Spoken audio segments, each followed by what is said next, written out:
Money is not here. Every time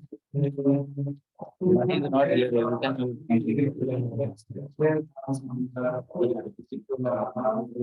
continue.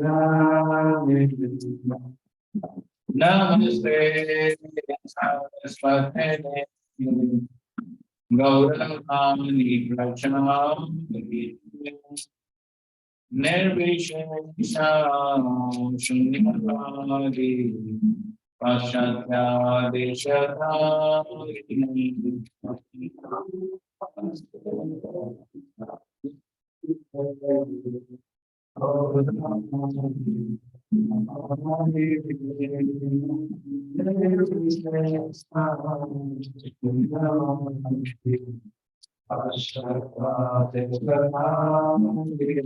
Jai Shri Krishna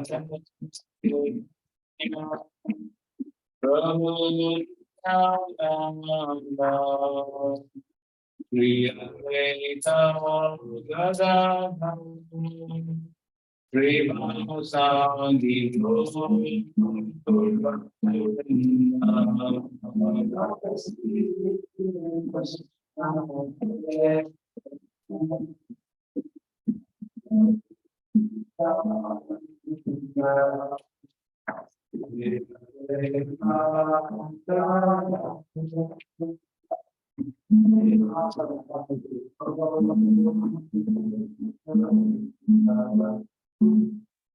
Hare Krishna, Hare Krishna, Krishna Krishna, Hare Hare, Hare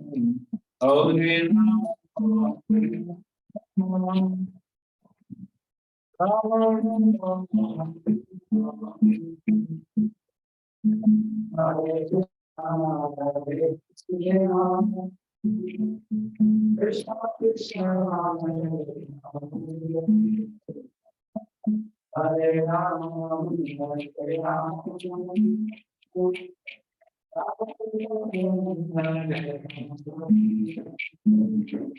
Hare Krishna, Hare Krishna, Krishna Krishna, Hare Hare, Hare Rama, Hare Rama, Rama Rama, Hare Hare, Hare Krishna,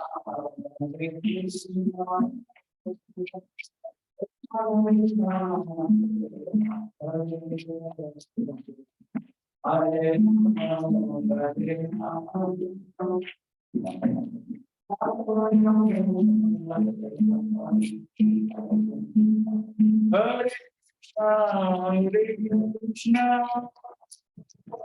Krishna Krishna, Hare Hare,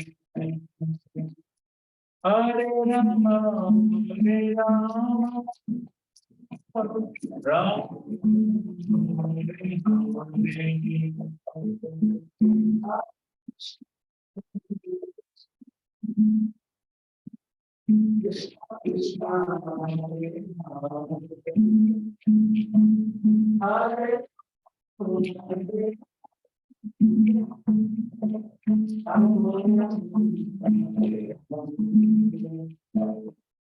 Hare Krishna, Hare Krishna, Krishna Krishna, Hare Hare, Hare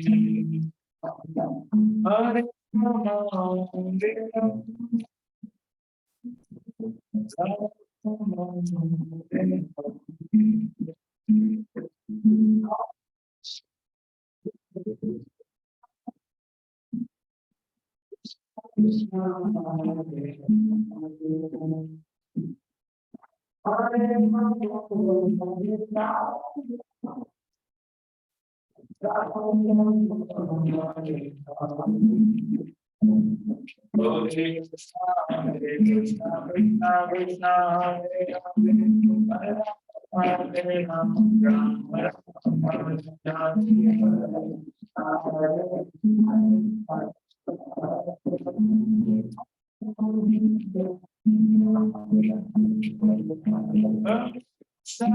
Hare Krishna Krishna Krishna Hare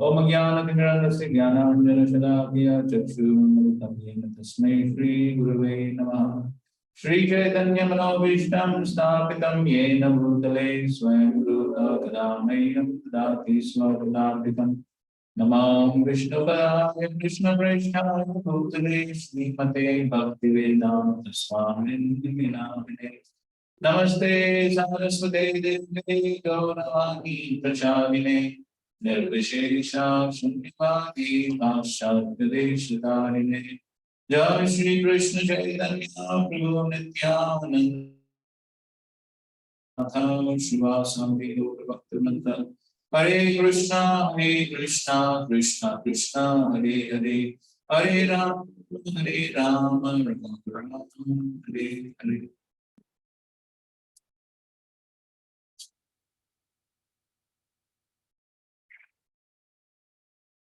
Okay, so morning we were discussing about Kshetra and Kshetrajna. So who is Kshetra and who is Kshetrajna? Body is Kshetra, soul and super soul. So what is the difference between the two Kshetrajnas?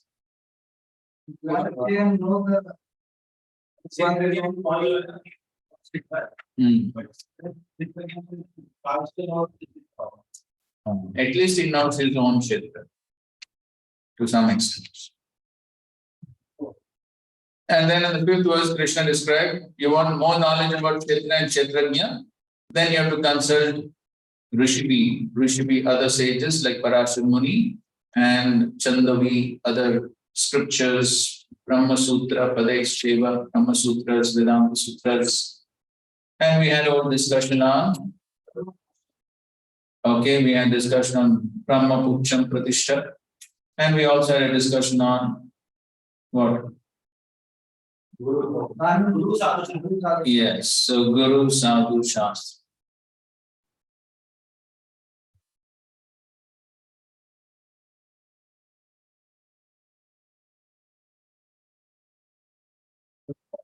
Okay, let's go to 6 and 7 verses. Mahabhutani hankaro buddhiravyaktameva cha indriyani dashikam cha panchachatriya gochara ichha dvesha sukham dukkham sangataschedanadriti etat kshetram samasena savikaram dharitam. The 5 great elements, false ego, intelligence, the unmanifested, the 10 senses, and the mind, the 5 sense objects, desire, hatred, happiness, distress, the aggregate, the life symptoms and convictions, all these are considered in summary to be the field of activities and its interactions. So here, Krishna is describing 2 things. One thing is, as he said in the 4th verse, he is going to describe something more about the Kshetra and Kshetrajna. So here he is describing the Yadrik and Vikari. You know what is Yadrik? We discussed. What?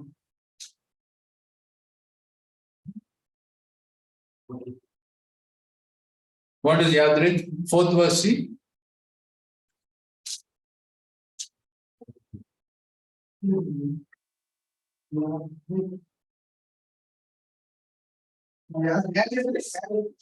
So that refers to the constitution of the Kshetra as it is. And Vikari means? Yes, transformations within the within the Kshetra, gross and as well as subtle body. So the first thing in the sixth verse is speaking about, the constitution of the Kshetra. Okay. So what is the constitution of the Kshetra? What is the Kshetra made up of? Mahabhutani, first thing. Mahabhutani means? Huh? Yes, the Panch Mahabhut. What are they? Bhumi, Rabho, Nala, Vayu, Kham. So that is Mahabhutani. Then there is Ahankar, false ego, then Buddhi, intelligence. Avyaktam. Avyaktam refers to the unmanifest, that's Mahat Tattva. Then there is, so in this first line of the verse, how many elements are there? 8 are there, correct? 8 are there. Then Indriyani Dashekam. Dash Ekam, matlab 11. So 11 कौन से? So 11. And then Pancha Chendriya Gocharaha, the sense objects, 5 sense objects. कौन से?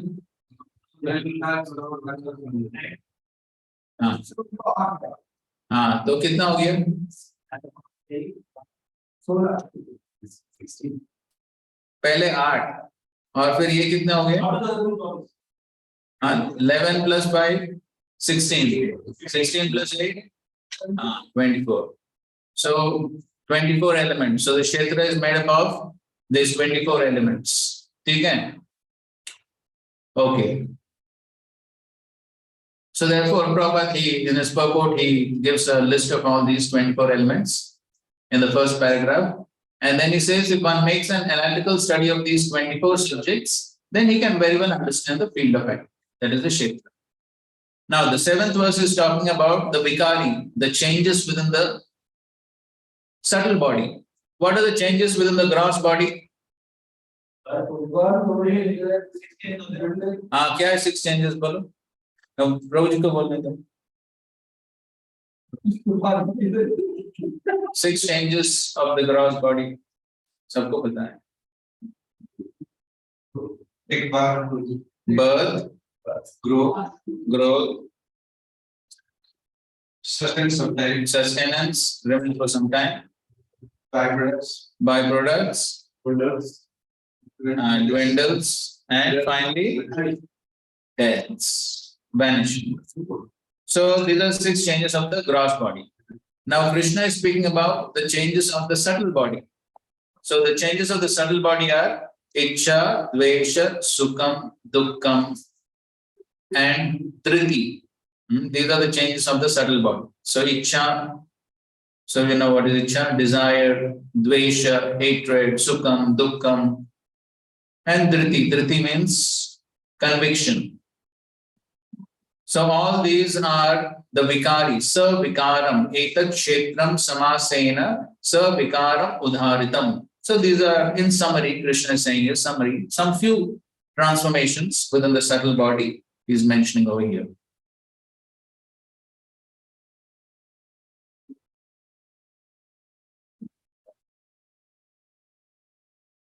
So all this is only in summary. Therefore, in the second last paragraph, Prabhupada is saying, one who desires to know the 24 elements in detail along with the interactions should study the philosophy in more detail. In Bhagavad Gita, a summary only is given.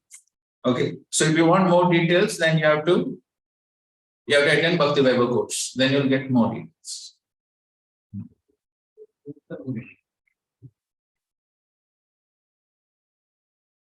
Next paragraph is talking about the 6 changes of the gross body.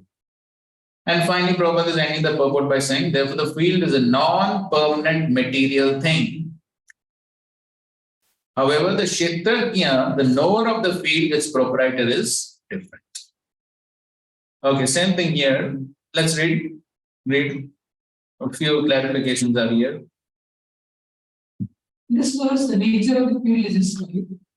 Mahabhutani refers to ether, air, fire, water, and earth. Ahankara refers to false ego. the cause of the Okay, so the cause of the Mahabhutas is the Ahankar. As Prabhupada also is mentioning in the second paragraph, the five great elements are a gross representation of the false ego, which in turn represents the primal stage of false ego, technically called the materialistic conception of the tamas of buddhi, intelligence, and ignorance. So that is how all the various elements are created. So there is first the false ego, and the false ego combines with the three modes of material nature, then everything else is created. So therefore, Prabhupada also is writing, here also is mentioned, Ahankar refers to the false ego, the cause of the Mahabhutas. Continue. Buddhi refers to Mahatattva, cause of victory, the cause of Ahankara. Okay, so here he is saying the Buddhi refers to Mahatattva, which is the cause of the Ahankar. So first of all, there is Pradhan. Prabhupada is referring to the Pradhan also in the second paragraph. This further represents the unmanifested stage of three modes of material nature. The unmanifested modes of material nature are called Pradhan. Okay, so first of all, there is Pradhan. Then after the glance of Mahavishnu, the Pradhan becomes activated into Mahatattva. Okay, and then from the Mahatattva, then there is Ahankar, and then from the Ahankar, everything else is created. So therefore, he is referring to the Buddhi as the Mahatattva. Of course, Prabhupada talks about Buddhi being just the intelligence. But anyways, all these are interrelated. Okay, fine. Avyakta refers to Prakriti, the cause of Mahatattva. Indriyani refers the 10 senses, eye, ear, nose, skin, tongue, and speech related in his verse. Eka refers to the mind. The five Indriya Gochara are the sense objects, sound, touch, form, taste, and smell. The field is made of these 24 elements.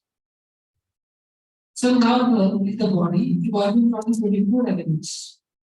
Ichha, Dvesh, Sukh, and Dukh are well known. Chetna is the mental function constituted of knowledge. Okay, so here you find Chetana. The word Chetana does not refer to the consciousness of the soul. Here the Chetana refers to basically the mental function. Okay, so this is basically contaminated consciousness of the mind. So this is material consciousness, or it's basically the function of the mind that is being referred to over here, Chetana. Rati is perseverance. Ichha and other qualities mentioned in this verse, the qualities of the mind, not the soul, and thus they are included in the field. Yes, so Ichha, as we say, the only prerogative of the soul is it can desire. So that's the only thing what the soul can do. But here the word Ichha does not refer to the desire of the soul, but it basically refers to the functions of the mind. So this is the vikari of the subtle body. So this is what's in the mind. Okay, Yacha, a verse. Of verse 3. I think so that's verse 4. It should be verse 4. What is the field composed of? And we described. Yes, so what's the field composed of has been described. Okay, so that's the end of the first section, where Krishna is basically answered the first two questions of Arjuna, that is about Kshetra and Kshetragya. Any doubts so far? Come on, you know everything. See, Pradhan is basically the inactivated conglomeration, accumulation of all the material elements. It's inactive. It's an inactive state or an unmanifest state. But when it becomes activated by the glance of Mahavishnu, then it changes to Mahatattva, where everything is in an active state. And then from there, then all the creation of the Ahankar, then from the Ahankar, along the three modes, then everything else is created. So Pradhan is basically an inactive state. Prabhupada explains as purports how in the entire Brahma Jyoti, in one corner, there is a cloud, small cloud, that is basically the accumulation of all the material elements, material ingredients. So that is basically what is called.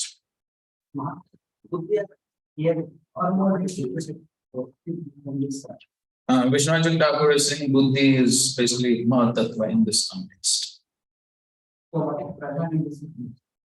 Avyaktam. The Avyaktam, that is Pradhan. That's what Prabhupada is also saying.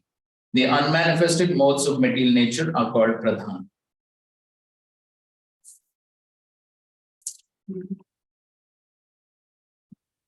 All right.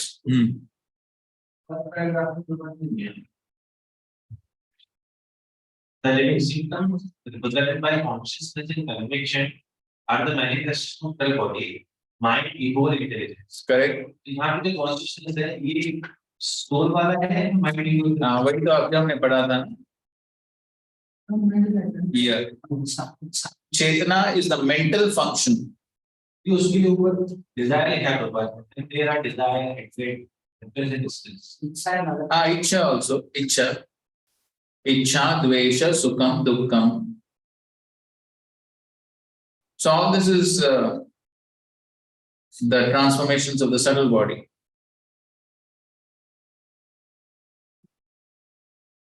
क्या problem है? Yeah. The consciousness is soul. No, it's not of the soul, it's of the mind. So it is basically the thinking of the mind which misidentifies with the gross body. हम लोग किसी को purify करने का प्रयास करते हैं, तो soul वाली वो तो already pure है. हाँ, तो हम सब कुछ प्यूरिफाई करने का प्रयास, तो ग्रॉस बॉडी को प्यूरिफाई करने का प्रयास करते हैं, सटल बॉडी को प्यूरिफाई करने का प्रयास, और जो सोल की जो चेतना है उसको भी प्यूरिफाई करने का प्रयास. हाँ, so the soul is basically pure, that is true. The soul is always pure. But now the soul misidentifies with the body due to the influence of ahankar. So that is what we are trying to purify. We are trying to purify by purifying the mind, the intelligence, and then the false ego. We are trying to transform the false ego into true ego. That is what we are trying to do. By engaging all the senses in Krishna's service. So by engaging and purifying all the senses in Krishna's service, by engaging the subtle body in Krishna's service, so we're purifying all this so that finally the false ego also gets purified. That is what we're trying to do. What does it mean when we say mind is purified? What happens to these changes like desire, Everything is there. Everything is there, but everything is in connection to Krishna. Everything becomes Krishnized. So Ichcha is there, in Krishna consciousness also there is Ichcha. But what type of Ichcha? Yes. Ichcha, Dvesh. Dvesh also is there in the spiritual world.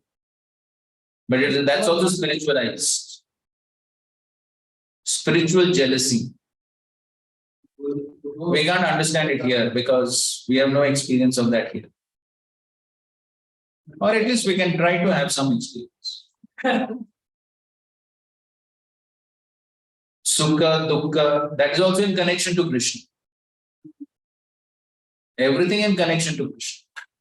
In Krishna consciousness, we don't make anything zero. We connect everything to Krishna. Everything becomes Krishnized. So for a devotee, there is sukha. When the devotee becomes happy? Yes. Amazing, precise answers you give.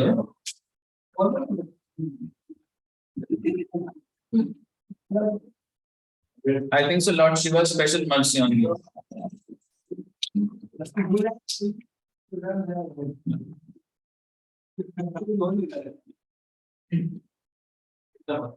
ठीक है, आगे.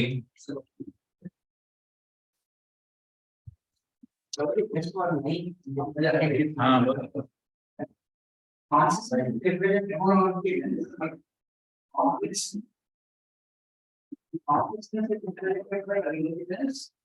of which the unmanifested state is the theme of that is ordinary state of intelligence. मत बोल. Consciousness is represented by intelligence, of which the unmanifested state is the theme of That means what is meaning of unmanifested state of intelligence? Answer, Prabhu. Second paragraph. Second paragraph. Okay, the five great elements are a gross representation of the false ego, which in turn represent the primal stage of false ego, taking all the materialist conception of tamas buddhi intelligence. This further represents the unmanifested stage of the three modes of material nature. And then unmanifested modes of material nature are called pradhan. So first of all, there is unmanifested state, that's pradhan. Then everything becomes activated. And then when everything becomes activated, then there is the false ego. The false ego combines with the three modes. Then all these are, five elements are created from that.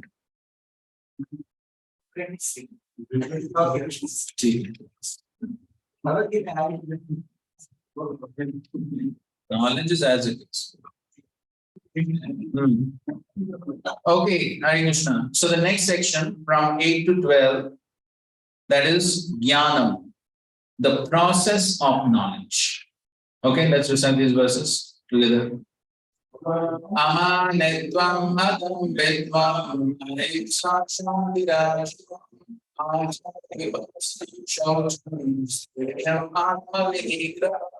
Indriyateshu vairagyam janma mrityu yati dukkhadosham darshanam asaktina vishvanga putrana dishu nityam cha samachittam ishtanishtopamattishu mai chanam bhakti ravya Viviktadesha Vidvam Marati Samsadi Adhyatmani Dhyatvam Tattvam Darshana Etas Jnanam Viti Proktam Madhyanam Yatvanyatha. Read the translation. Ability, rightness, righteousness, non-violence, tolerance, dignity. Approaching Bhagavad Spiritual Master, clearness, readiness, self-control, renunciation of objects of gratification. Objects of false ego, the perception of healing, of birth, death, old age, and death. Retirement, freedom from entertainment, children, wife, home, and the rest. Even mindedness, amid pleasure, pleasant and unpleasant event, constant and unalloyed being. For it to live with solitary detachment from the general mass of people, the importance of self-realization, and philosophical that absolute truth, all these I declare to be knowledge. The third thing, whatever there may be ignorance. Read the first paragraph. This process of knowledge is sometimes misunderstood by less enlightenment as being the reflection of field of activity. Actually, it is the real process of knowledge. One accepts this process, possibility of approaching the absolute truth exists. This is not the intervention of 24 elements as described before. This is actually the means to get out of the entanglement of those elements. According to him, entranced by the words. Which is the case there are 24 elements.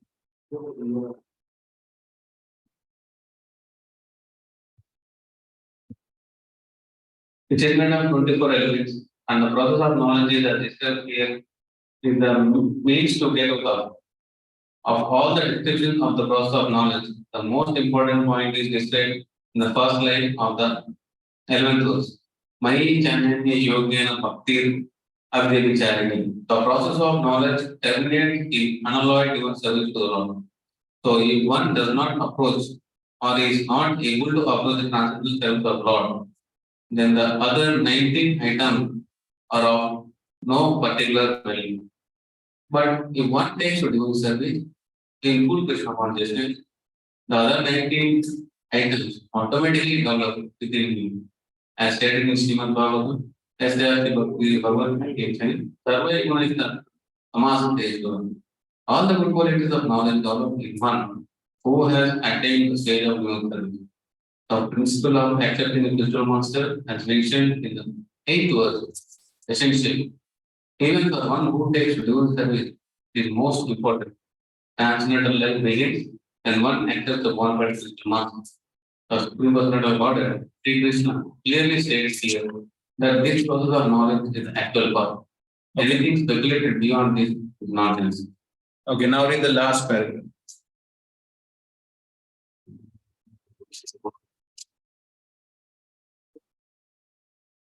Beginning from practicing humility up to the point of realizing supreme truth, the absolute person of God. This process is just like a staircase, beginning from the ground floor and going up to the top floor. Now, on the staircase, there are so many people who have reached the first floor, second floor, third floor, etc. But unless one reaches the top floor, which is understanding of Krishna, he is at the lowest stage of knowledge. If anyone wants to compete with the word and at the same time make advancement in spiritual knowledge, he will be frustrated. It is clearly stated that without humility, understanding is not truly possible. To think oneself God is most popular. Although the living entity is always being kicked by the stringent laws of nature, he still thinks I am God because of ignorance. The beginning of knowledge, therefore, is amanitvam, humility. One should be humble and know that he is subordinate to Supreme Lord. Due to definite against the Supreme Lord, one becomes subordinate to little nature. One must know and to become convinced of his truth. So these are some very important points. So here, Krishna is describing jnanam, the process of knowledge. So these are 20 sadhanas to get out of the entanglement or the engagement of the kshetra. So we have been engaged, or in one lecture, Prabhupada says, this body is like a cage or a box with 24 wrappings. You know, wrapping. So sometimes one may receive a gift, big box, so many wrappings, colorful wrappings. And sometimes the gift inside may be very small, but so many colorful wrappings.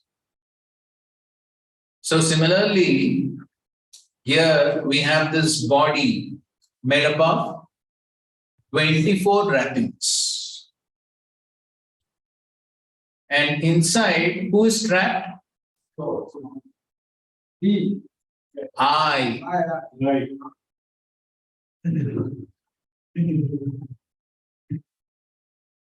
So we have to understand it is I who am trapped within this body. So how many want to get out?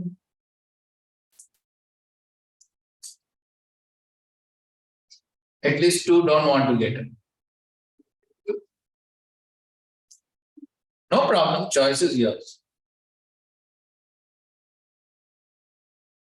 But here Krishna is telling the process to get out of this trapping, by which we can get knowledge of the soul and the source. Therefore, it is called the process of knowledge.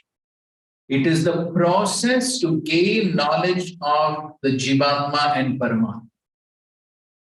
If one wants to realize the Jivatma and Paramatma, then these are 20 sadhanas that are described in order to become free from the entanglement of the body and realize the soul and the source. And that's what Prabhupada is writing here. The embodied soul is entrapped by the body, which is a casing made of 24 elements. And the process of knowledge, as described here, is the means to get out of it. It is the means to get out. And in the last paragraph, Srila Prabhupada is describing that in this process, the ultimate goal is realization of the supreme truth, the absolute personality of God. This is the ultimate goal of the process. And he says it is like a staircase. And the first step of the staircase is amanitva, humility. This is the first step. Of course, that humility could have different levels, but that is the first step. And the level of humility can keep on increasing, but there must be some humility to accept the fact that I am not God and I cannot become God. I am simply subordinate to God. Why I'm subordinate to God? I'm subordinate to someone. This is the proof. What is the proof? What is the proof? I'm not God. What is the proof? Huh? Yes. Even though one may be the manager of this temple, but still he has no control even over one light of this.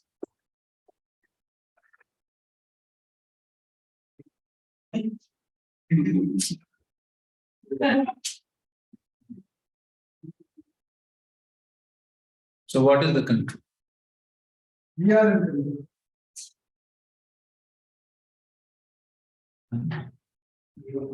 So therefore, when we understand this fact, I am not in control, I am simply subordinate. So then when one accepts subordination, then one will be ready to surrender. Then one will be ready to listen. Then one will be ready to accept instructions. Therefore, this is the first step.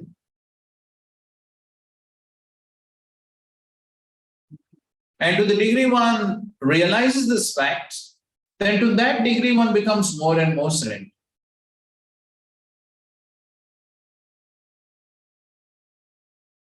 So Srila Prabhupada talks about this in many lectures,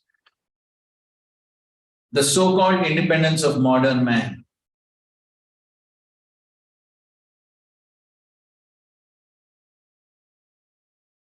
So in 1976, this is, I suppose, June or July. Srila Prabhupada is in Washington, D.C. And so, during that time, there was the Independence Day of America. So, devotees took Srila Prabhupada to the grand celebrations of the Independence Day at Washington, D.C. And there was going to be grand fireworks. Okay, let's go. So devotees along with Srila Prabhupada went. There were, of course, hundreds and thousands of people waiting. And for those fireworks, Srila Prabhupada waited for some time, nothing was happening. Srila Prabhupada, let's go back. So anyway, Srila Prabhupada came back. But next day, when Srila Prabhupada gave the Bhagavatam class, he spoke on this topic of independence. So, everyone is trying for independence, and now they think that they have become independent. But where is the independence? Where is the independence? Still there is birth, there is old age, there is disease, there is death. Where is the independence? He says it's only like dog's independence. So the dog also thinks I'm independent and he's jumping. But then when the master pulls the chain, he has to come back. So similarly, we may think we are independent.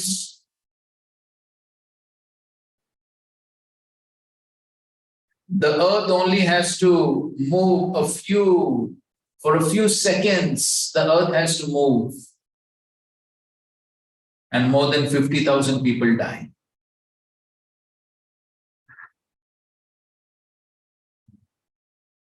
Whoever one may be the manager of a big corporation, one may be the president or the prime minister or anyone.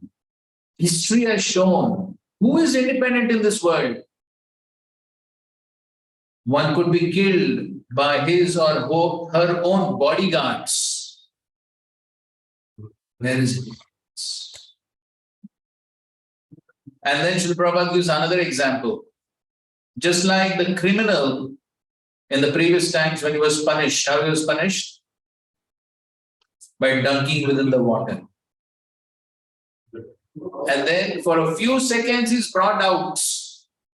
And there's, now I'm independent. And then immediately down again. So where is the independence?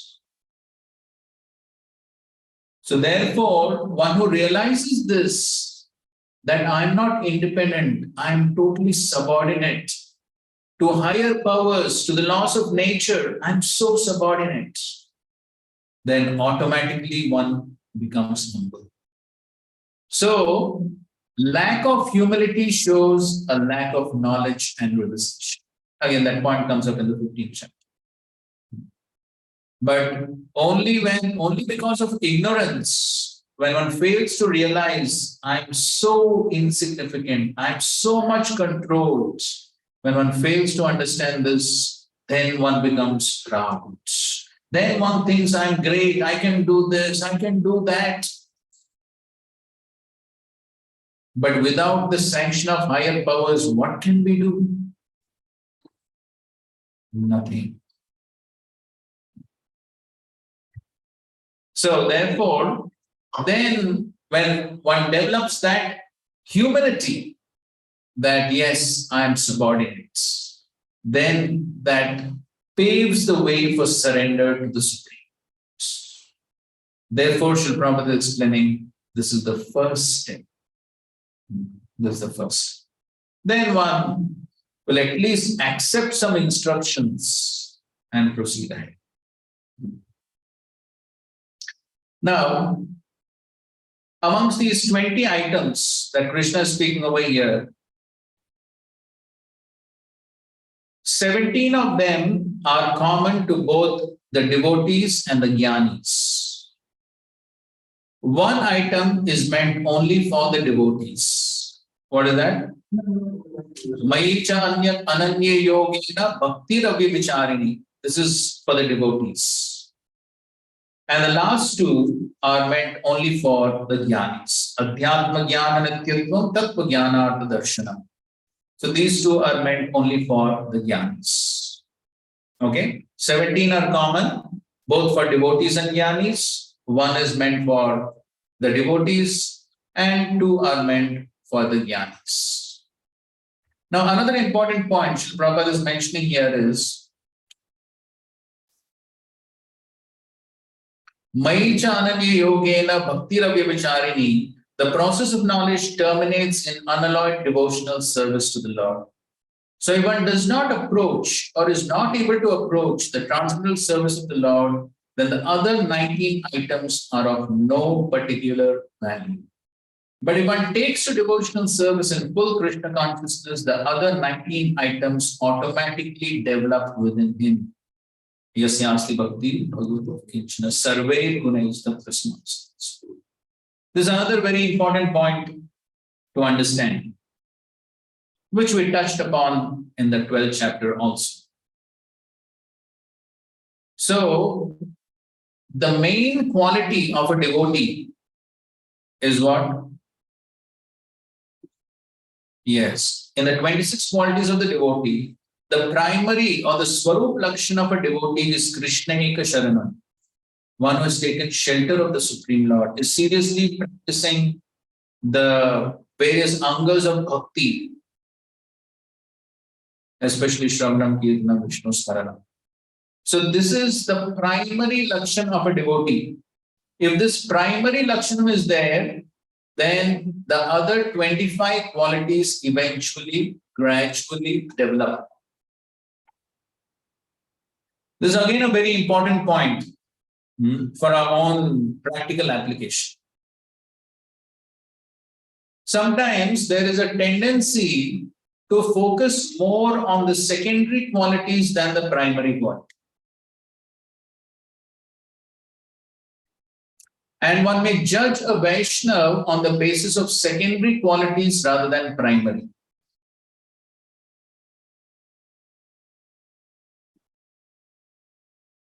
So sometimes one may think that, oh, this devotee, he doesn't seem to be very humble, tolerant, sense-controlled. On the other hand, there are some non-devotees who are so humble, so well-behaved, soft-spoken. They are better than the devotees.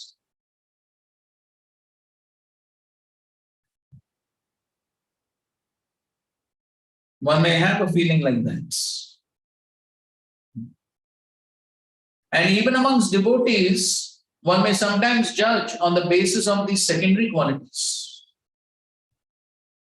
One may see that somebody is hot-tempered, gets irritated soon. And there could be another devotee who may be more soft-spoken and well-behaved. And one may tend to think the one who's well-behaved is probably more advanced than the one who is not. That could be a wrong judgment.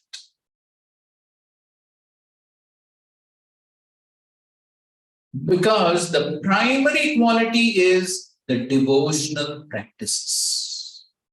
What is the seriousness of devotional practices? Another important point which Prabhupada is talking over here is Acharyopasanam, taking shelter of the Spirit. How serious is one in following the instructions of the spiritual master? How serious is one in one's core devotional practices of Shravanam Kirtanam? These are the primary qualities of a devotee. We should always remember this. And so we should not mistake spiritual progress on the basis of secondary qualities. It is the primary quality of having taken shelter of the Lord which is most important. As Srila Prabhupada is explaining here, because when that is there, the other qualities will eventually develop.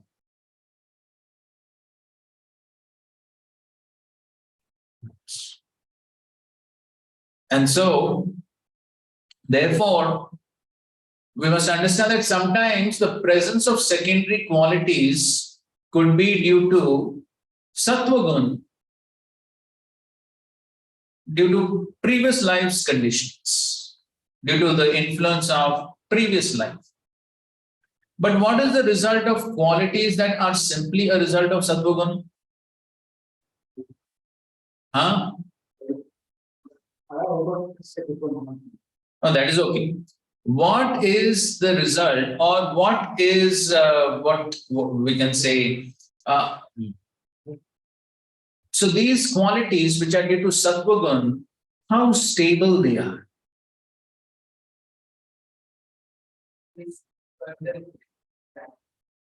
Yes. So there may be good qualities due to sattva, but if one gets influenced by rajogun and tamogun, which could happen at any time, then those qualities due to sattva-gun will vanish. To give an example, just like on the basis of pious upbringing, sattva-gun, one may be a vegetarian. In India, we see that happening so many times. So-called Brahmana families, initially they're vegetarians. Then what happens? Yes, due to influence of friends, relatives, they start eating meat. So that is what happens when their qualities simply due to sattva. Or sometimes those qualities could be simply due to force of circumstances. Hmm? The Brahmana. Just like, I don't remember if I told you this incident before, but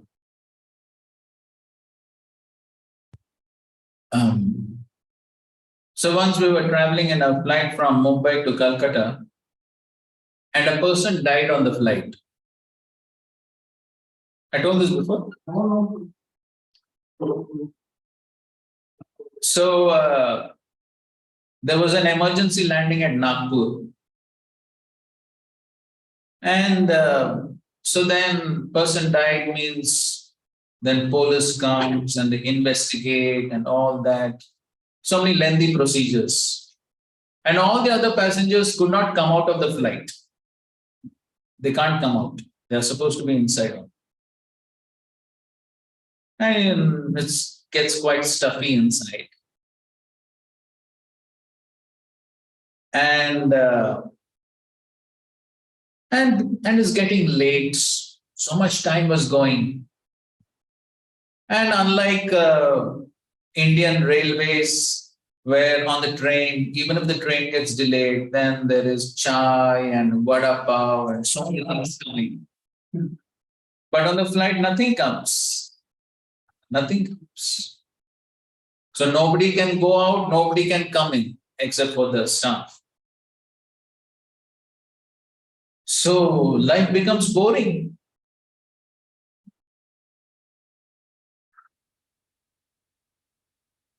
So then people get very impatient. So people started talking amongst themselves, oh, this airline's useless airlines. So much late.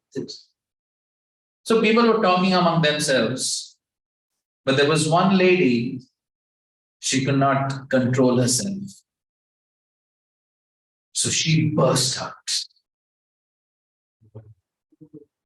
And then she started screaming. She started, what type of airlines is this? Use this airline. We paid so much for this. We wanted to be on time. And why so much delay? She was so angry.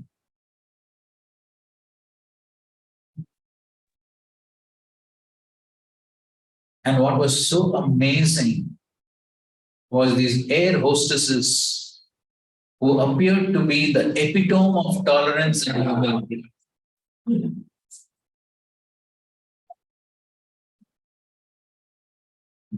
No reaction at all.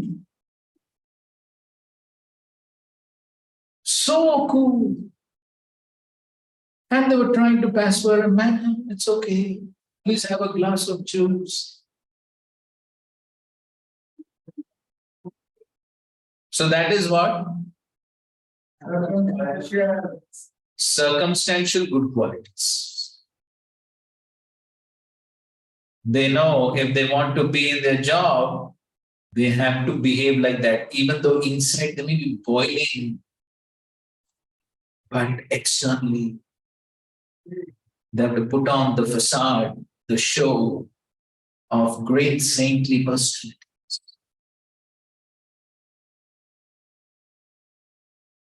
So all these so-called good qualities don't last.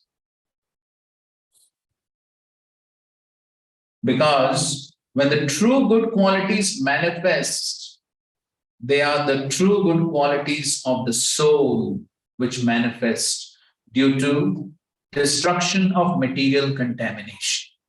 That is what happens by the practice of unalloyed devotional service.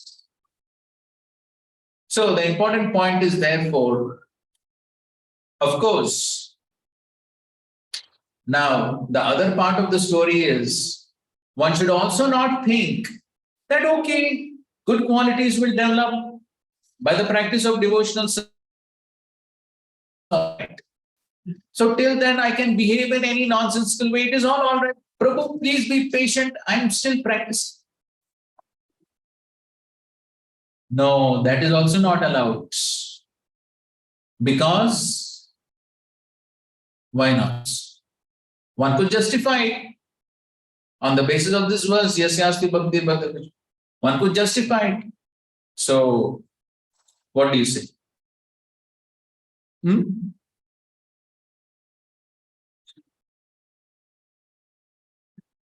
Practice itself ignored the purification. Say it a little more loud and clear. This practice itself ignored the purification process. Practice itself. Which practice? So it was always quality. Uh-huh. They are trying to accommodate all the project again in the West. So why? Why is this essential? One class we discussed that practice, the practice ignored the purification. Correct, correct. Your point is correct. But why is it important? Why this practice is important? What will happen if we don't practice the good qualities even though I do not have them naturally? Yes, Abhishek?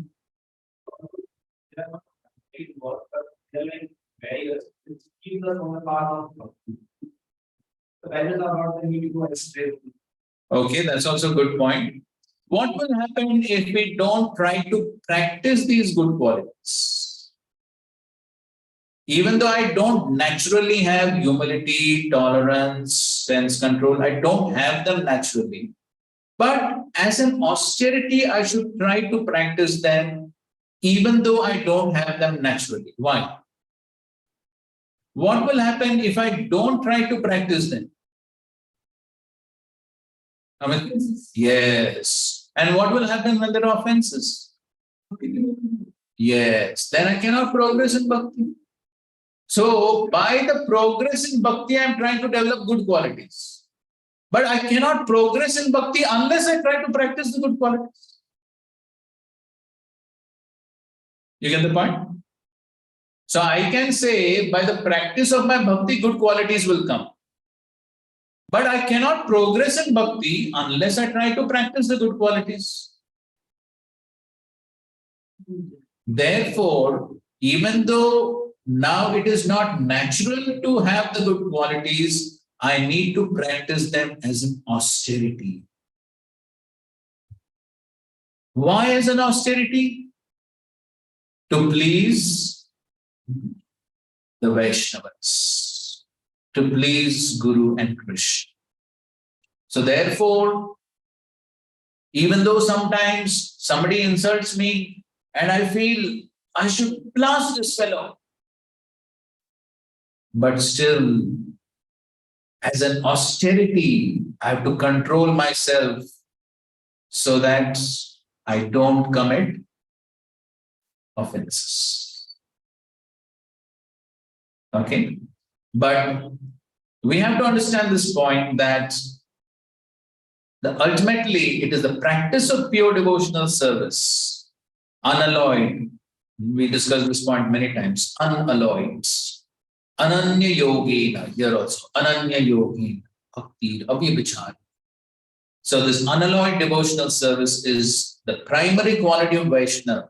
And when we are seeing other Vaishnavas, when we are associating with other Vaishnavas, then this is the quality that we need to see.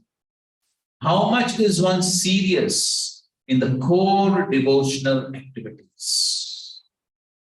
And not that we discriminate amongst Vaishnavas on the basis of secondary qualities.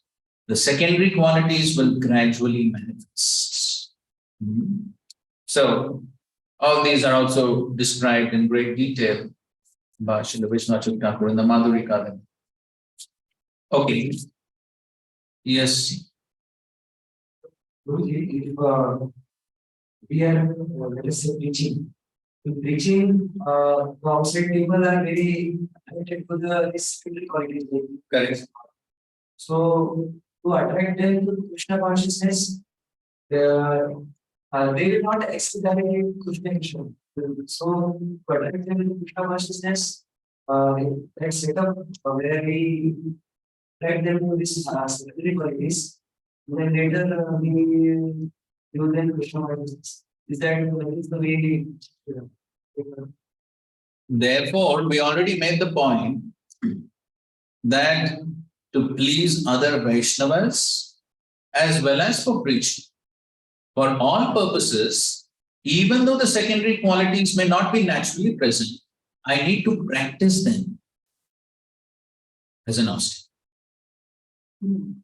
But at the same time, one should understand that the stable, natural qualities of the soul will manifest by my practice of devotions.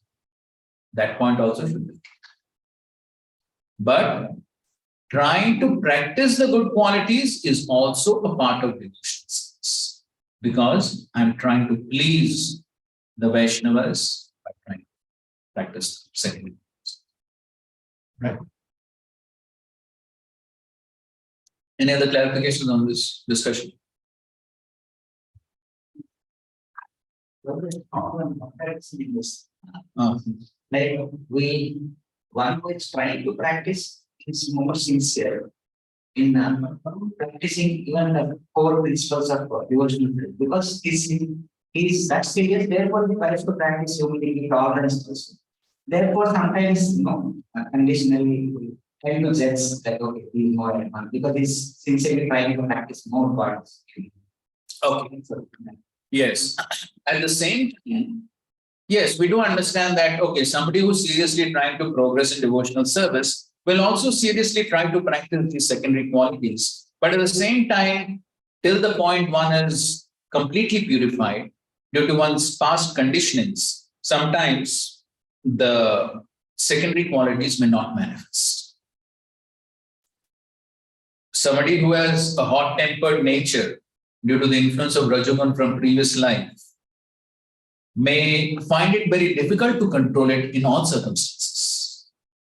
And sometimes he may give in to the bad quality. Sometimes he may try to control. Sometimes circumstances go beyond control. He may give in to the hot temper. But just because of that, we should not judge that Vaishnava and say that he is less advanced just on the basis of that one quality. That is the point. So therefore, if we want to discriminate amongst Vaishnavas, then discrimination for the purpose of association must be based on the serious practice of the core devotional aspects. Okay. Any other clarification on this? Okay, good. Now we will see a few of these definitions of these qualities. We won't go through the whole purport. You can read by yourself. But we will see a few important definitions. And especially, we would like to read the next paragraph. So somebody could read the next paragraph.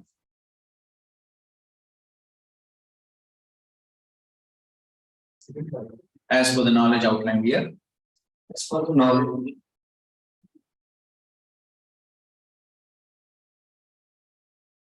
As for the knowledge outlined here, the items may be analyzed as follows. Humility means that one should not be anxious to have the satisfaction of being honored by others. The material conception of life makes us very eager to receive honor from others. But from the point of view of a man in perfect knowledge, who knows that he is not this body, anything honor or dishonor pertaining to this body is useless. One should not be hankering after this material deception. People are very anxious to be famous for their religion, and consequently, sometimes it is found that without understanding the principles of religion, one enters into some group which is not actually following religious principles, and then wants to advertise himself as a religious mentor. As for factual advancement in spiritual science, one should have a test to see how far he is progressing. He can judge by this. So that's another important statement Prabhu is making. As for actual advancement in spiritual science, one should have a test to see how far he is progressing. He can judge by these items. Okay, so as one is progressing, then definitely, gradually, this quality should develop. Now, this is one of the very precise definitions of humility Srila Prabhupada is giving here. And it is good for all devotees to memorize this definition of humility. People sometimes speak so many different things about humility. But this is one of the most precise definitions Prabhupada is giving. Humility means that one should not be anxious to have the satisfaction of being honored by others. One should not be anxious to have the satisfaction of being honored by others. Because that is, again, the material conditioned state where one is misidentifying with the body. Then one is always thinking, one is always very anxious. Who is respecting me? How many people are respecting me? And based upon that, one gets satisfaction.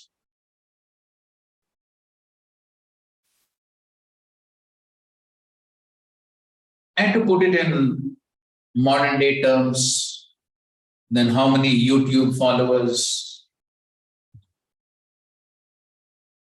how many likes, how many dislikes. So one is constantly seeing that and deriving great satisfaction. And one thinks, this is progress. The more followers, the more name and fame I get, the more I'm making progress. May or may not be true. But then the conditioned state is one tends to find satisfaction in these things. Why? Because it is natural for the soul to find satisfaction in something. Correct? That is natural, as we were discussing. Anandmayo bhyasat, that is the quality of the soul. The quality of the soul is to find ananda. The quality of the soul is to find happiness. But as we discussed, the real ananda can only be found when? Yes, when the relationship with Krishna is established. To the degree that relationship is not established, one tries to find satisfaction in material things. This is directly proportional. So it is just like vacuum. So the vacuum always sucks in things, correct? So within that vacuum, within that space, with consciousness. If the consciousness is filled with Krishna, there's no place for anything else. To the degree Krishna is absent, then one tries to find satisfaction in so many material things. And that is what we find in the world. People are trying to find satisfaction in so many things. It could be watching movies, it could be sports, it could be gambling, illicit relationships, whatever it is. People are somehow trying to squeeze out some satisfaction through all those activities because they are not finding satisfaction in Krishna.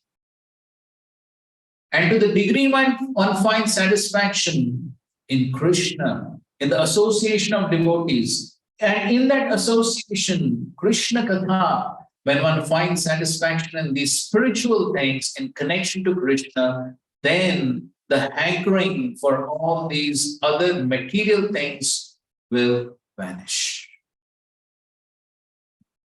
Therefore, so real humility, so that means the more one is Krishna conscious, the more one can actually be humble. And therefore we find that the greatest humility is shown by the greatest of the acharyas, like Krishnadas Kaviraj, Sanatan Goswami. They show such great humility because they're filled with Krishna.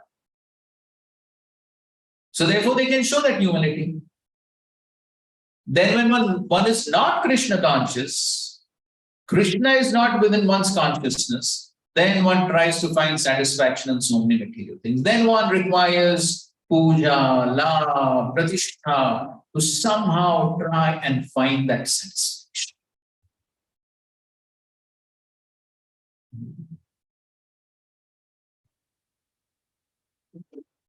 But our acharyas have warned that this pratishtha asha सबको पता है, लेकिन फिर भी उसी के पीछे भागता है. क्या करें, कुछ तो करना पड़ेगा.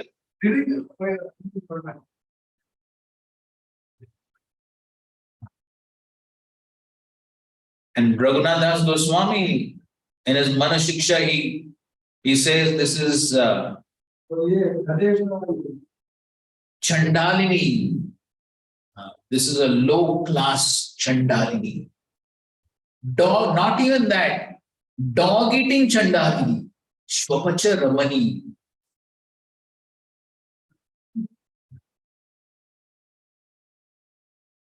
So the acharyas have condemned this desire with scornful words, because the acharyas explain that the three main materialistic desires for a conditioned soul are Kanaka, Kamini, and Pratishtha. And especially sadhus in the renounced order, they may, by their spiritual practices over time, control the desire for Kanaka and Kamini, but the Pratishtha Asha is very difficult to overcome. Very difficult. And so therefore, the acharyas have used such scornful words to describe this pratishtha,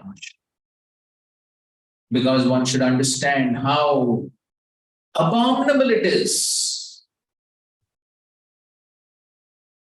And Raghunath Das Goswami describes that the solution for this, there is only one solution to overcome this, and that is the association of devotees. So only in the association of serious devotees, when one understands that I have these anarthas, then he says that these anarthas are like highway robbers on the path of bhakti. So just like one may be going on a nice highway, very smooth, but then there are robbers waiting to plunder you. So when the robbers attack, what do you do? What will you do? When the robbers attack, what will you do? Huh?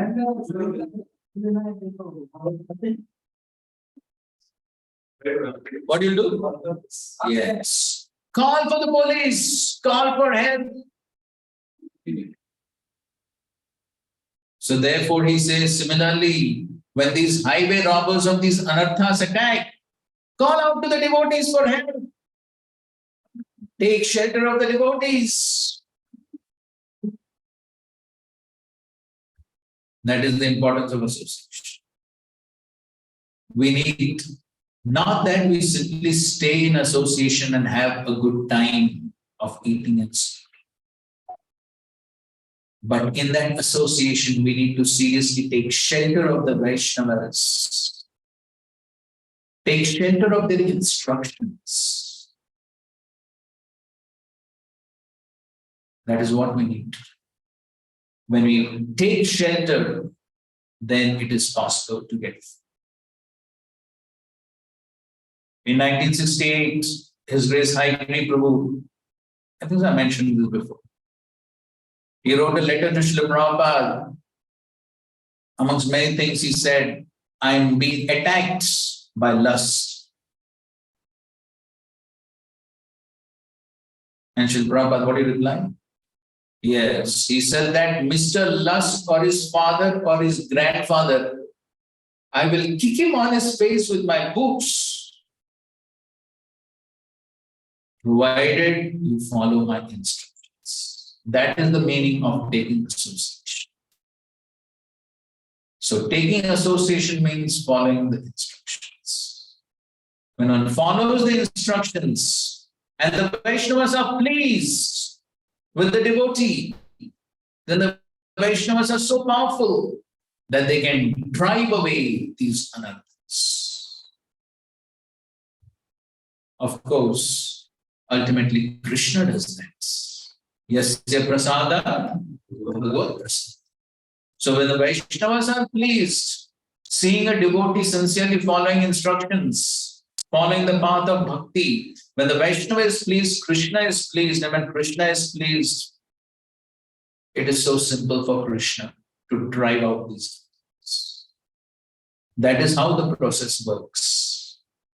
But the point here is that this is the definition of humility. Sometimes devotees also have different ideas of humility. Humility does not necessarily mean the externals of humility in terms of gentle behavior and being soft-spoken. There could be some aspects of humility, but real humility does not mean simply some external behavior.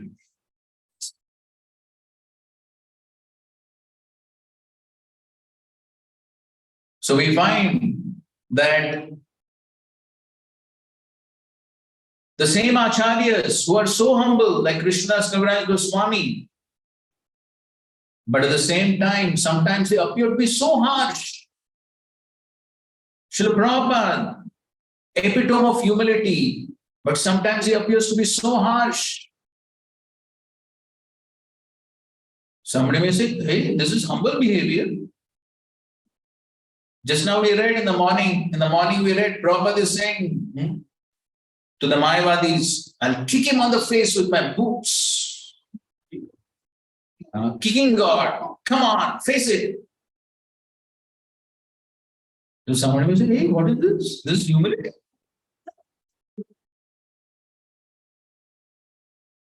So actually sometimes so-called sadhus in India could not understand the behavior of Srila Prabhupada. But then, so Srila Prabhupada was not looking for some prestige. He didn't care. He didn't care what other people thought of him. He didn't care about his reputation. What he cared was pleasing Krishna, preaching the message of Krishna. He was more concerned about that. And the temple opening at Amsterdam, so many TV reporters, newspaper reporters, so many people were there. But when Srila Prabhupada saw that there were discrepancies in the preparation for the installation ceremony, in the yajna preparation, no fruits went in the fruit salad, and so many other things. So Srila Prabhupada was screaming and yelling at the devotees. And all the TV reporters, newspaper reporters had their cameras on. But Prabhupada didn't care. He was not concerned about his reputation. He was more concerned about his service. So therefore, the understanding of humility must be very clear. Ultimately, it is simply meant for service. So therefore, if I'm trying to make a show of being soft-spoken just to attract good reputation, then that's not humility. On the other hand, there could be a preacher who is roaring like a lion. But then, if that is simply for service, that is the topmost humility. Because humility also means courage. So one who is actually humble takes full shelter of the Lord, and therefore he has full courage.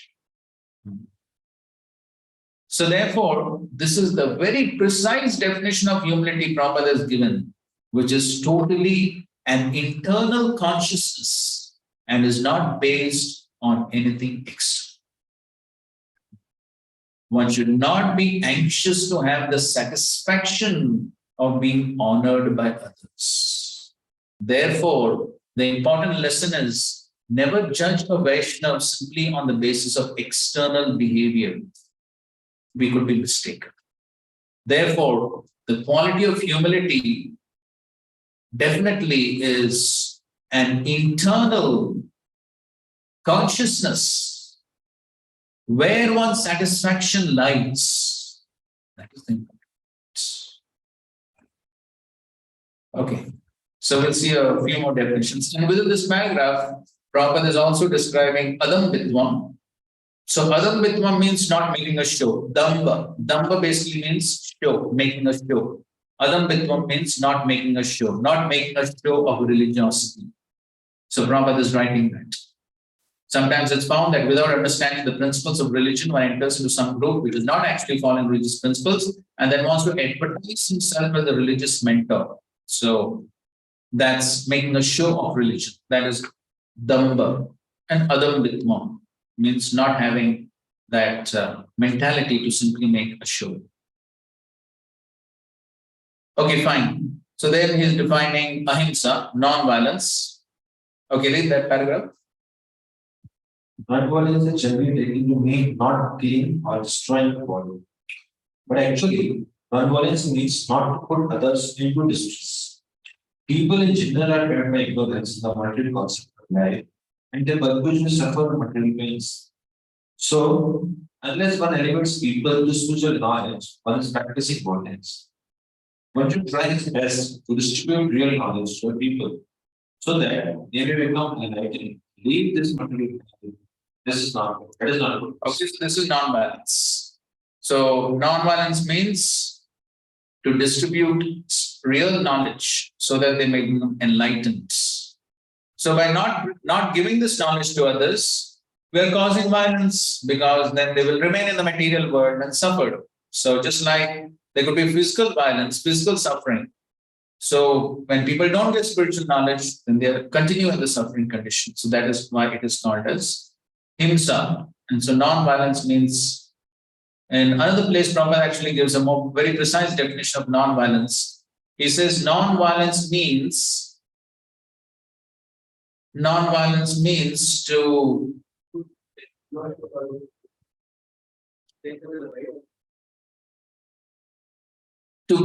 stop the progressive development of the soul.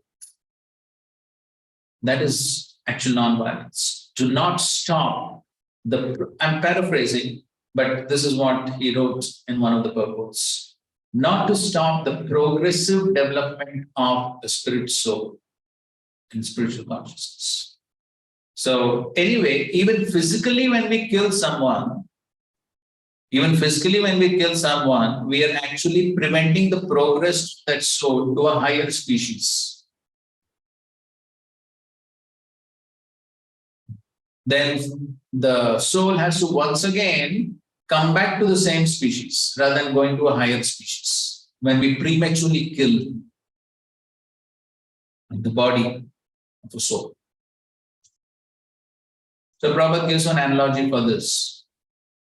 So he says it's just like if one is staying in a house, a rented house, and the owner, without any pre-warning, without any notice, he forcibly throws the person out of the house. And that is considered to be a crime. That is considered to be a crime. So similarly, when we prematurely kill the body, then we are prematurely throwing that soul out of the body. So that is also considered criminal. Okay, so that is non-violence. Tolerance means that one should be practiced to bear insult and dishonor from others. So this is tolerance. And Prabhupada is giving examples like Prahlad Maharaj. And he ends that paragraph by saying, so there may be many impediments to making advancement in spiritual knowledge, but we should be tolerant and continue our progress with determination. Then he's defining simplicity. Simplicity means that without diplomacy, one should be so straightforward that he can disclose the real truth even to an enemy. So the simplicity. So simplicity is the opposite of duplicity. So Raghunath Goswami describes that this Pratishtha Asha has a paramour. You know paramour? Premi. So who is the paramour of Pratishtha Asha? Yes, Kutinati. Kapatya. Kapatya is the paramour of Pratishtha. Why?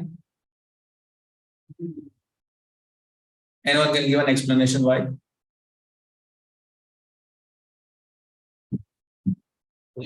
Because when one desires its fame, then one involves duplicity. Duplicity may be able to achieve that fame.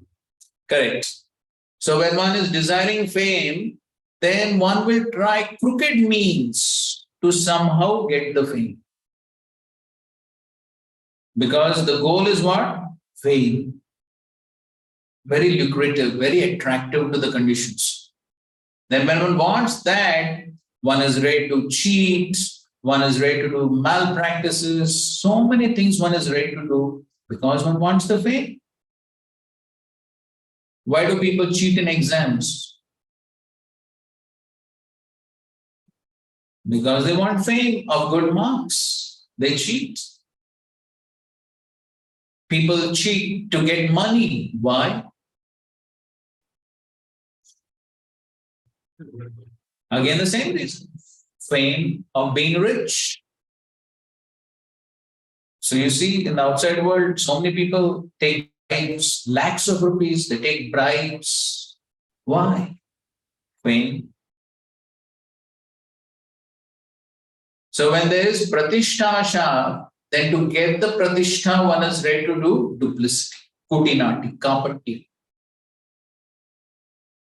But this is, again, both go hand in hand. So just as pratishtha is so abominable, so then kapatti is equally abominable. And so, as we have heard, it's Sri Chaitanya Mahaprabhu is Patit Pavan, not Kapata Pavan. So therefore, one must give up these tendencies if we want to progress in spiritual life. Okay, then he talks about cleanliness. Cleanliness is essential for making advancement in spiritual life. Two kinds of cleanliness, external and internal. Okay, we will read just one more paragraph, which is important. So you go further down the purport. We're not reading everything.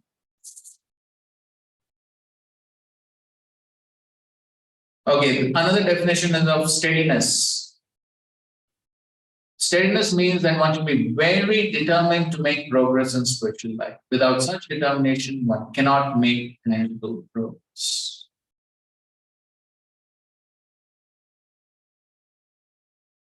Okay, now if we go 2 paragraphs further down, so somebody can read this. One should try to understand.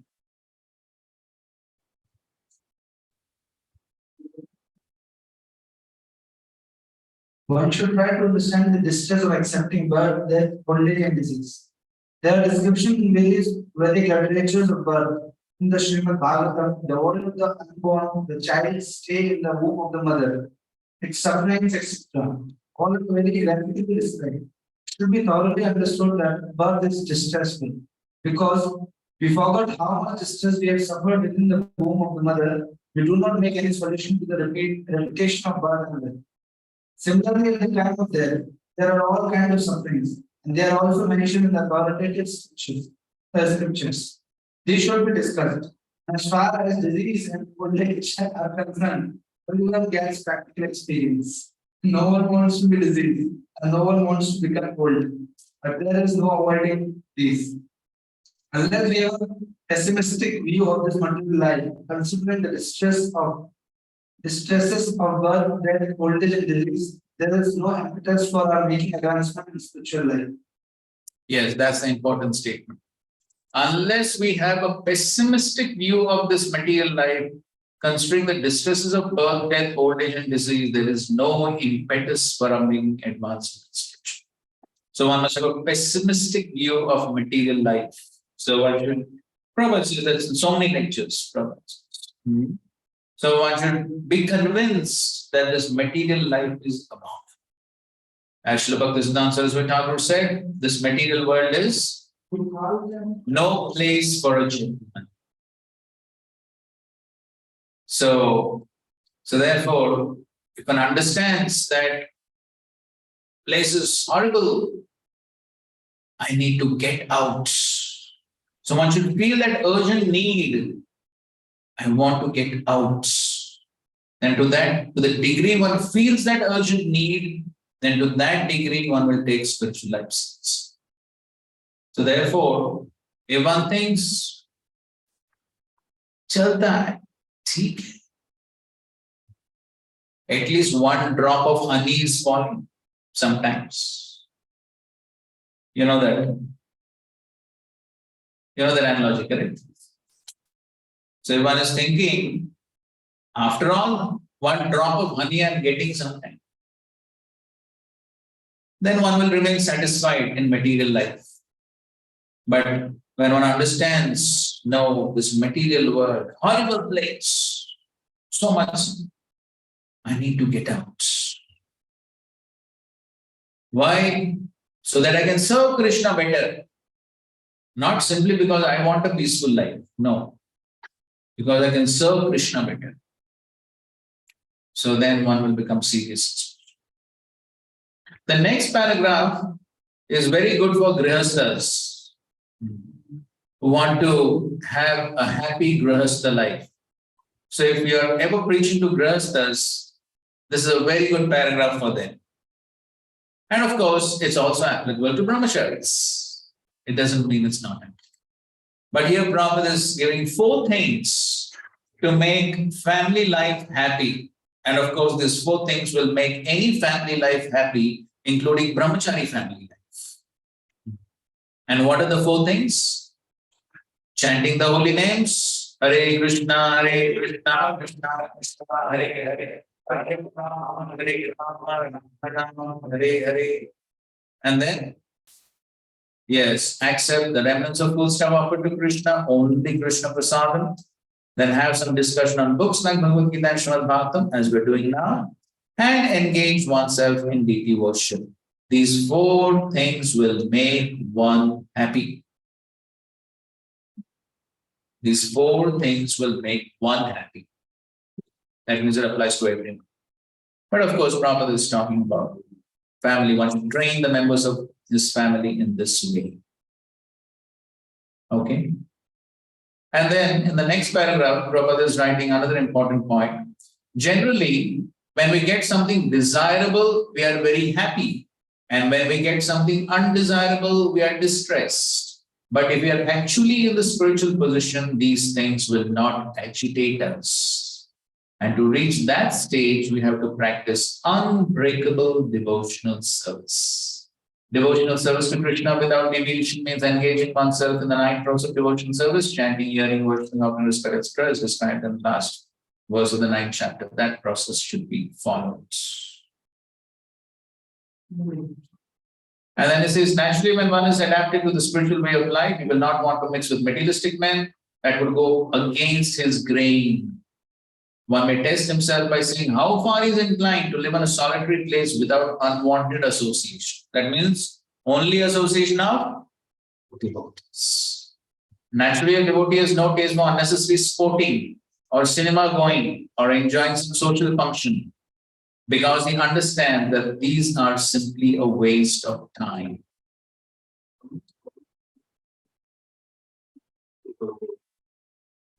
Okay, and we read the last paragraph. So this is jnanam, the process of knowledge. So by following this process, these sadhanas, by trying to develop these qualities, then one can actually get jnanam. One can get the knowledge about the soul and the super soul. One can realize the absolute truth, the personality of God. Any questions? What is that? What is that? Some online question? There's very and body. The normal awareness. Humility, I must say. Any other questions? The access of being satisfied by getting satisfaction of being honored by others. Sometimes we get satisfaction and we please Krishna. So the difference is very subtle. And this is the only thing otherwise we can think about that. So we can give them right on. Okay, so when one pleases Vaishnavas, one feels happy. And when one gets false prestige also, one feels happy. Something in any good skill, it is only skill but not devotion. Some skill exists. Skill can go with devotion also. Yes. So the people just appreciate the skill part. So there is satisfaction like we are engaged by students. Or that satisfaction is actually created by that satisfaction created by the honor that okay, he said you time very nice or you play very nice. The test is when that honor does not come, how do we react? That is the test. Sometimes it will come, sometimes it may not come. Sometimes I may be appreciated, sometimes I may not be appreciated.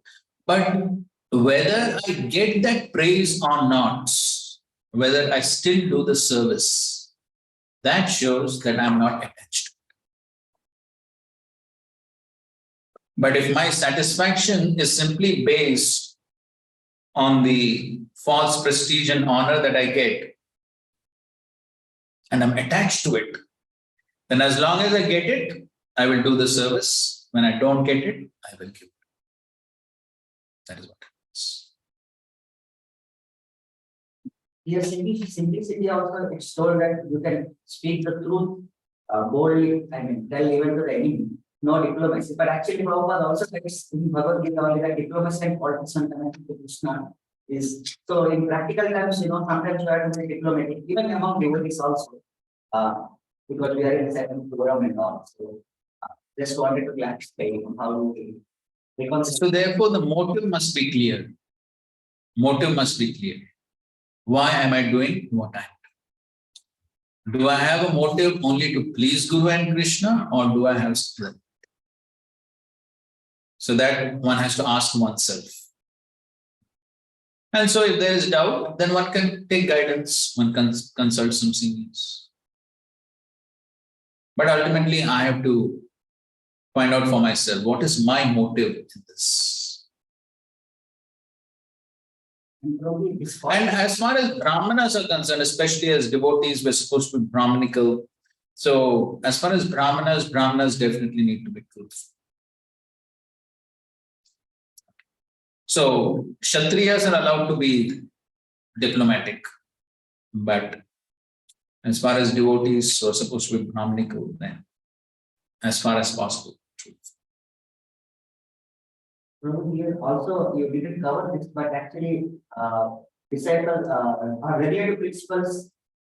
Here it is shown that it bestows many blessings upon his disciples that was falling the way discussion. You heard that discussion, huh? What is the So you heard that discussion. Don't expect me to comment something more. I think it was Adi Bhagwan Prabhu you raised it.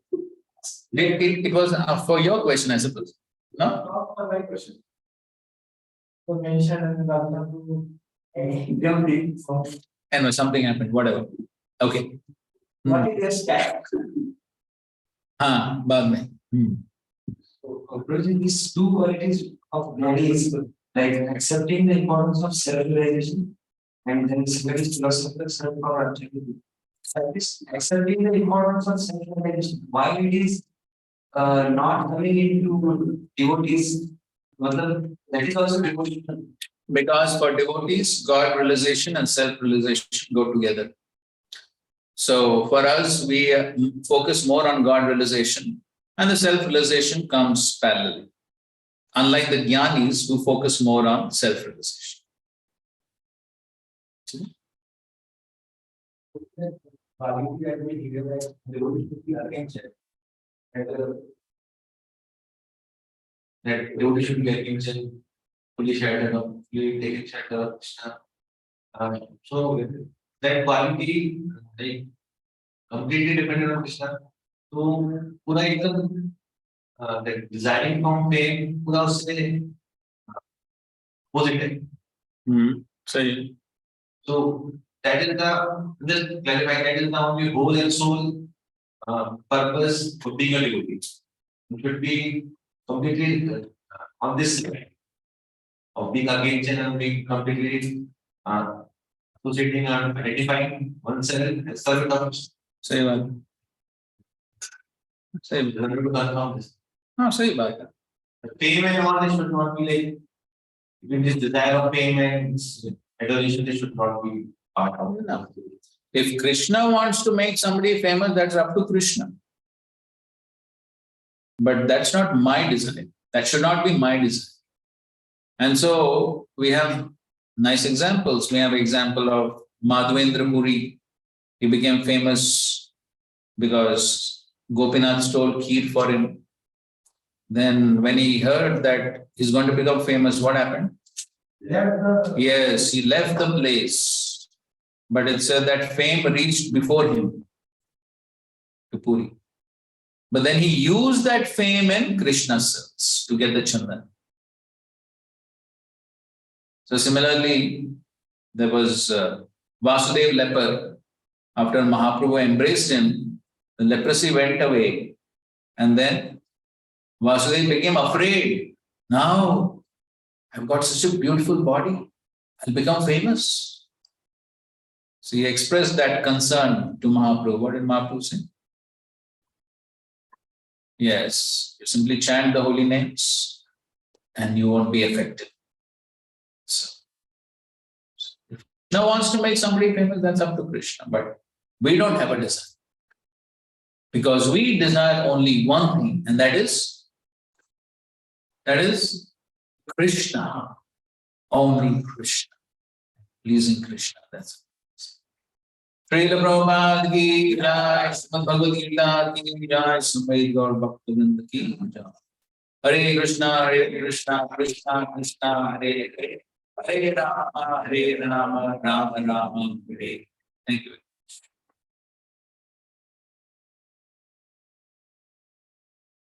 So when is the next class? On Monday. What time? Oh. And I should have office. 12 to 1:30 and 3 to 4:30. Everyone is okay with the timings? Good. Hare Krishna.